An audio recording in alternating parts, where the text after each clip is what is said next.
YSR Congress party కార్యాలయంలో అంబటి రాంబాబు మీడియాతో మాట్లాడతారు. లైవ్ చూద్దాం. అలాగే కొన్ని పత్రికలు గౌరవం లేకుండా మాట్లాడాయని, బ్లాక్ మెయిల్ చేశామని, మేము న్యాయ వ్యవస్థను కించపరిచే విధంగా మాట్లాడారు వైఎస్ఆర్ కాంగ్రెస్ పార్టీ అని చాలా మాట్లాడారు. అయ్యా, మీరు గతాన్ని ఎందుకు మర్చిపోతున్నారో నాకైతే అర్థం కాలా. మీరు చీఫ్ జస్టిస్ గులాం అహ్మద్ 17వ తారీఖున తీర్పు వెలువరించిన రోజున మీరు మీ నాయకుల చేత ఏం మాట్లాడించారండి? గులాం అహ్మద్ గారు రిటైర్ కాబోతూ హడావుడిగా ఎందుకు ఈ జడ్జిమెంట్ ఇచ్చారో, దీని వెనుక ఏమిటి రహస్యం అని చెప్పేసి ఆ రోజున మీరు న్యాయ వ్యవస్థ మీద విరుచుకుపడినటువంటి సందర్భాన్ని మీరు మర్చిపోతున్నారు. మేము ఖచ్చితంగా న్యాయ వ్యవస్థ మీద మాట్లాడిన మాటలన్నీ న్యాయ వ్యవస్థలోనే చెప్పాం తప్ప బహిరంగంగా ఎక్కడ చెప్పలేదని మనం చేస్తున్నా. న్యాయ వ్యవస్థ మీద పూర్తి విశ్వాసంతో ముందు కదులుతున్నది వైఎస్ఆర్ కాంగ్రెస్ పార్టీ అనేది మీరు కాస్త గుర్తుపెట్టుకోవాల్సిందిగా నేను ఈ సందర్భంగా చెప్పదలుచుకున్నా. మీకు అనుకూలంగా తీర్పు రాకపోయేసరికి అవాకులు చవాకులు మీ నాయకుల చేత పేలించారు. ఇవాళ మీకు అనుకూలంగా వచ్చేసరికి మీరే ముందుకొచ్చి ఒక విచిత్రమైనటువంటి ధోరణిలో, ఆహ్లాదకరమైన ధోరణిలో మీరు మాట్లాడడానికి ప్రయత్నం చేశారు. ఇది చాలా బాధాకరమైన విషయం. ముందుంది ముసళ్ల పండగ, అప్పుడే అయిపోయిందని చంద్రబాబు నాయుడు గారు అనుకోవద్దని ఈ సందర్భంగా వారికి చెప్పదలుచుకున్నా. దీంతో పాటు చాలా రాజకీయాలు మాట్లాడాడు ఆయన. సరే, రాజకీయ నాయకుడు రాజకీయాలు మాట్లాడాడు కాబట్టి పెద్ద అభ్యంతరం లేదనుకోండి. అయితే రాజశేఖర రెడ్డి గారి గురించి, రాజశేఖర రెడ్డి గారి కుటుంబం గురించి, జగన్మోహన్ రెడ్డి గారి గురించి కూడా మాట్లాడారు. వీరట శాసనసభలో రాజశేఖర రెడ్డి గారికి సలహా ఇచ్చారట. కొడుకుని ఎలా పెంచాలో, ఏ సాంప్రదాయాలు ఇచ్చి పెంచాలో, ఏ విధంగా గౌరవప్రదంగా పెంచాలో ఆ రోజునే చంద్రబాబు నాయుడు గారు రాజశేఖర రెడ్డి గారికి సలహా ఇచ్చానని, అంతేకాకుండా కాంగ్రెస్ పార్టీ నాయకులందరి కొడుకుల్ని కూడా సమస్యాత్మకంగా పెంచుతున్నారు, వారందరినీ కూడా చాలా జాగ్రత్తగా పెంచండి అని వీరు సలహాలు ఇచ్చినట్టుగా ఇందాక అసందర్భంగా ఏదో మాట్లాడడానికి ప్రయత్నం చేశారు. అయ్యా, నేను ఒకటే మనవి చేస్తున్నా. రాజశేఖర రెడ్డి గారు ఏ విధంగా పెంచాడో, రాజశేఖర రెడ్డి గారు మరణించిన తర్వాత జగన్మోహన్ రెడ్డి గారు ప్రజల మధ్యన ఏ విధంగా తిరుగుతున్నారో, ఏ విధంగా రాజశేఖర రెడ్డి గారి రుణాన్ని తీర్చుకుంటున్నాడో, ఈ తెలుగు ప్రజలకు ఏ విధంగా సేవ చేస్తున్నాడో ఒక్కసారి ఆలోచన చేసుకునేటటువంటి లక్షణం నీకు లేకపోగా రాజశేఖర రెడ్డి గారి గురించి భయపడ్డావు. రాజశేఖర రెడ్డి గారు ఉన్నంతకాలం అధికారం రాదని. రాజశేఖర రెడ్డి గారు మరణించిన తర్వాత ఎందుకయ్యా జగన్మోహన్ రెడ్డి గారి గురించి ఇంత భయపడుతున్నావు?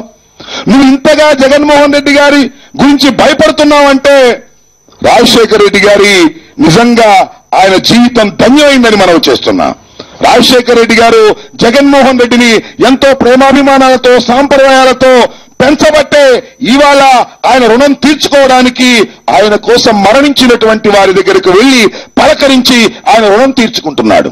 అంతేకాదు, తెలుగు ప్రజలకి రాజశేఖర రెడ్డి గారు లేడు అనే లోటుని తీర్చడం కోసం ప్రయత్నం చేస్తున్నటువంటి వ్యక్తి. ఆయన చూసి నువ్వు భయపడుతున్నావు క్షణం అంటే ఈ విధంగా జగన్మోహన్ రెడ్డి ప్రయోజకుడు అయ్యాడో నేను ప్రత్యేకంగా చెప్పవలసిన అవసరం లేదు. నువ్వు ఆయన్ని చూసి భయపడుతున్న తీరే దానికి సమాధానం అని మనవి చేస్తున్నా. నేను ఒకటి మనవి చేస్తున్నా, నువ్వు రాజశేఖర రెడ్డి గారి ఏ విధంగా పెంచాలి ఏమిటి అని నువ్వు చెప్పావు సలహా. నువ్వు ఏ విధంగా పెంచావని అడుగుతా ఉన్నా. నీ కొడుకు ఏం చేస్తున్నాడు? నీ కొడుకు నీ కుటుంబంలో ఏ విధంగా ప్రవర్తిస్తున్నాడు? నీ ఇంట్లో ఏ విధంగా ప్రవర్తిస్తున్నాడు? ఎంత ప్రయోజకుడయ్యాడు అనే విషయాన్ని నేను ప్రత్యేకంగా చెప్పడం సభ్యత కాదు. కానీ ప్రతి వారు ఈ ఆంధ్ర రాష్ట్రంలో ప్రతి వారు చెట్టు కింద కూడా నీ కుటుంబాన్ని గురించి, నిన్ను గురించి, నీ కుమారుని గురించి చర్చించుకుంటున్నారనే విషయం నీ చెవులకు చేరకపోతే అది నీ దురదృష్టంగా నేను భావిస్తా ఉన్నా. ఏమిటి అయ్యా, చంద్రబాబు నాయుడు గారు మీ అబ్బాయిని చదివించావు, ప్రయోజకుడిని చేశానని నువ్వు అనుకుంటున్నావు. ఏం చదివించావు? 60 కోట్ల రూపాయలు ఎవరితోనో కట్టించామని మేము అభియోగం చేస్తే వారేదో గుడ్డగాల్చి ముఖాన వేశారు. మేము ఎదుర్కోవాలి ఆధారాల కోసమని ఇందాక సమాధానం చెప్తున్నావు. ఎస్, నువ్వు ఆధారాల కోసం ఎదుర్కోవద్దు. నిజంగా 60 కోట్ల రూపాయలు నువ్వే కట్టి ఉంటే కమలం చూపించు, నీ ఇన్కమ్ ట్యాక్స్ చూపించు. నువ్వు బ్లాక్ మనీ కట్టి ఉండవు కదా, వైట్ మనీ కట్టాలి కదా. అమెరికాలో కట్టింది ఎంతో చెప్పగలవా, నిరూపించగలవా? అదేమంటే గుడ్డగాల్చి మోకాన వేశారు, నేను ఆధారాల కోసం ఎదుర్కోవాలనే మాట మాట్లాడుతున్నావు. ఇది చాలా దురదృష్టం. నువ్వు దయచేసి నీ కొడుక్కి 60 కోట్ల రూపాయలు ఖర్చు పెట్టి నువ్వే చేసి ఉంటే నువ్వు దానికి రుజువు కూడా, లేదంటే మేమే నిరూపించడానికి కూడా సిద్ధంగా ఉన్నామని మనవి చేస్తున్నా. నువ్వు కుటుంబం గురించి, సంస్కారం గురించి మాట్లాడేటటువంటి నైతిక విలువలు నీకు లేవనేది చంద్రబాబు నాయుడు గారు కాస్త గమనిస్తే మంచిదని మనం చేస్తున్నా. కుటుంబం గాని, రక్త సంబంధం గాని, వీటి గురించి, ప్రేమాభిమానాల గురించి గాని నువ్వు మాట్లాడే హక్కు నీకుందా, అర్హత నీకుందా?